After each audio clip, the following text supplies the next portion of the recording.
Merci, Monsieur Antip. Merci pour tout et surtout, mes chers collègues. Je pense que c'est un rapport très important et je suis heureuse de collaborer à ce travail. L'identité numérique. Évidemment, au départ, ce sera pour notre bien, ce sera plus facile pour pouvoir payer, pour pouvoir vérifier si quelqu'un est vacciné ou pour voter. Le vote, c'est précisé dans le texte de la Commission. On voit bien, le toboggan est bien en train d'être mis en place. On est donc à 2 doigts de la puce électronique sous la peau. Au départ, on aura un papier avec un code QR, mais les restaurateurs, les policiers vont se fatiguer rapidement pour le contrôler. Ensuite, on aura des bornes et ce sera plus facile.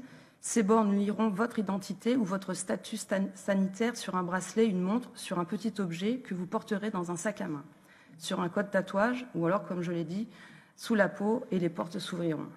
Et vous pourrez payer facilement, vous passerez à toute allure aux caisses et tout le monde trouvera super de payer sans avoir l'air finalement de payer. L'identité numérique, c'est un saut quantique et il n'y aura pas de retour en arrière possible, comme le pass sanitaire. Le marché des objets numériques connectés est considérable. Pour conforter la mise en place de l'identité numérique, on nous dit « on est déjà tracé par nos mobiles ». Non, le GPS, ce n'est pas assez précis, entre 1 et 10 mètres. On ne peut donc pas dire exactement qui on a rencontré et nous, ni où on est allé. Et surtout, le portable, on peut le laisser à la maison ou sinon l'éteindre.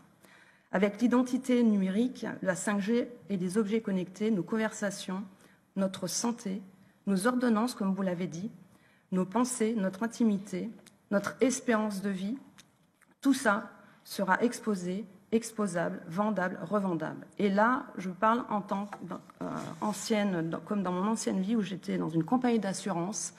Leur rêve, c'était de savoir l'espérance de vie des gens pour leur offrir une garantie adéquate. Donc, ce qui veut dire exclure des maladies.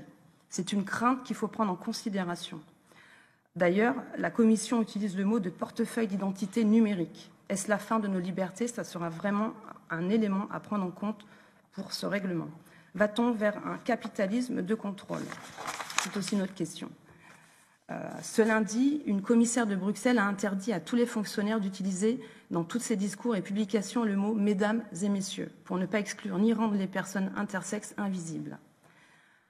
C'est intéressant de noter que la Commission veut que l'identité numérique soit constante toute la vie, mais finalement pas l'identité sexuelle. Donc pour nous, des questions sur lesquelles nous irons de l'avant, ce sera en termes de souveraineté. Quels sont les acteurs européens qui ont aujourd'hui la capacité de fournir ce type d'identité pour éviter que nos datas se baladent à l'autre bout du monde et, comme je l'ai dit, soient repris par des entreprises privées pour exclure certaines garanties et discriminer certaines personnes, et aussi concernant les failles de ce système d'identification. Je note que la Commission prévoit dans sa page 60 que les mesures de prévention des fraudes existantes applicables à la Commission couvriront les crédits supplémentaires nécessaires. En clair, on sait déjà qu'il va y avoir des fraudes et les amendes financeront les postes de fonctionnaires nécessaires. Donc pour une question plus précise, parlons-nous des grandes fuites de données personnelles récentes. Je vous remercie.